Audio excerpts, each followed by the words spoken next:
पालघर जिल्ह्यात मुसळधार पाऊस सुरू आहे। सूर्या प्रकल्पाच्या धामणी धरणाचे 5 दरवाजे 75 सेंटीमीटरने उघडण्यात आले।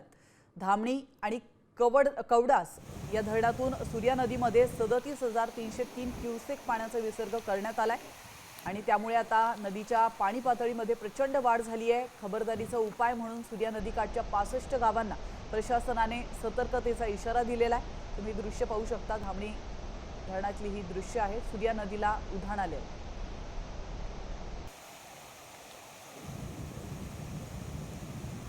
मागील 2 दिवसापासून पालघर जिल्ह्याला पावसाने अक्षरशः झोडपून काढलेला आहे। मध्यरात्रीपासून पावसाचा जोर जो आहे तो जिल्ह्यामध्ये वाढलेला आहे। सुसाट्याच्या वाऱ्यासह मुसळधार पाऊस जो आहे तो पालघरमध्ये कोसळत आहे।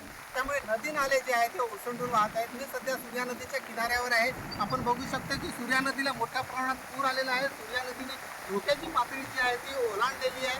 सूर्या प्रकल्पाचे धामणी धरण जे आहे ते धरणाचे 5 दरवाजे जवळपास 75 सेंटीमीटरने उघडण्यात आलेले आहेत। त्यामुळे नदीकाठची गावं आहेत त्या गावांना सतत राहण्याचा इशारा जो आहे तो जिल्हा प्रशासनाकडून देण्यात आलेला आहे।